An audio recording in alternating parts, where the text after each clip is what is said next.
আসসালামু আলাইকুম ভাই বাজার কেমন আছে জানি না, নিশ্চয়ই ভালো আছেন সম্ভবত।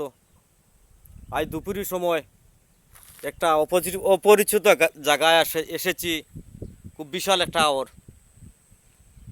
কিছুদিন পরে বুড়ুয়া ক্ষেত লাগাইব, বুড়ুয়ার চারা লাগাইব, ধানের চারা। এখানে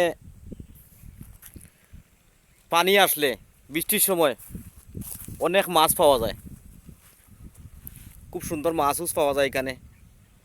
আবার এদিকে ফিশারিও আছে, ওইদিকে ফিশারি আছে। ওই যে গাছ দেখছেন লাগানি, ফিশারি আছে, কয়েকটা ফিশারি আছে। খুব সুন্দর জায়গা। আর তো ধান কাটিছি, এখন ফাঁকা হয়ে গেছে। বুড়ুয়া লাগাইব আর এর বাদে তোমার এখানে মেঘ মেঘ যে সময় দেয় এই সময় খুব ভালো মাছ পাওয়া যায়, আউরিয়া মাছ পাওয়া যায় এখানে।